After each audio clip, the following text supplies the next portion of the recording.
Now, in 2 days' time, voters in Ireland will go to the polls to decide whether to overturn the country's strict ban on abortion. Currently, terminations are only allowed if there is a substantial risk to the life of the mother. Each year, thousands of Irish women travel to the UK to access abortion services here.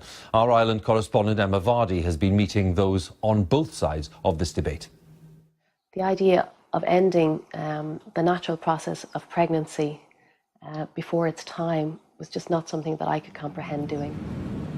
This is one of Ireland's most contentious issues.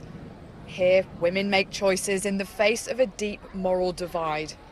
I knew I could not continue with a pregnancy for another 19 weeks and watch this baby and feel this baby grow stronger. Laura was told at 22 weeks that her unborn baby would not survive after birth. The next step for us and the choice that we made was to travel. Mentally, we just made the decision, OK, this is going to happen. Our baby is going to die one way or another, regardless. We can't change that fact and we can't fix that fact. It was either prolong the agony and wait the 40 weeks and go through all of that, or decide to terminate, but now we can draw a line in the sand and hopefully move on from it. She flew to a hospital in Liverpool for a procedure that would have been illegal at home. In Ireland, the 8th Amendment of the country's constitution gives an equal right to life for both mother and baby, and Cléine is fighting to keep it that way. He lived for 17 minutes, and for all his 17 minutes he was held. Ireland's protection of the unborn, Cléine says, gave her strength to continue a pregnancy, knowing her baby had a condition he couldn't survive. And he was told how loved he was. It was an incredibly rewarding experience. Why do you believe it would be wrong to offer women at least the choice? It's a choice about ending the life, not just potentially harming, but deliberately ending the life of another. And I don't think that's ever the right solution. Morning, everyone. More than 3,000 women from Ireland travel abroad and pay privately for abortions every year.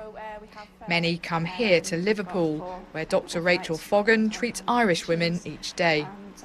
Quite often they might be alone, they may not have told anybody, they may have had to arrange childcare and time off work in secret.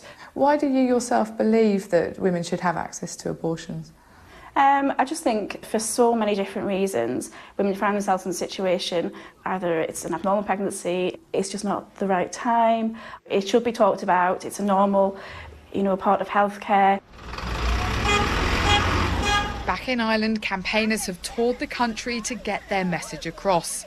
This referendum stirs strong emotions on both sides. You are absolute disgrace to yourselves. This amendment would change. Why would I want your Because it shows that it's actually true. You're full of it. You're all full of it. And you women should be utterly ashamed of yourselves. We try and explain this as logically as possible, that it's never okay to end the life of any innocent human being. If we're to build a humane society, we need to respect the right to life. And this vote is about what kind of society Ireland wants to be. The declining influence of the Catholic Church means social attitudes are changing.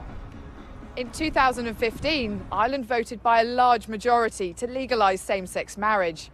But in this referendum, both sides believe the vote could be much tighter. On Friday, voters will decide whether Ireland should offer women a new choice. Access to abortion, a deeply private issue, now rests on the outcome of a very public debate. Emma Vardy, BBC News, Dublin.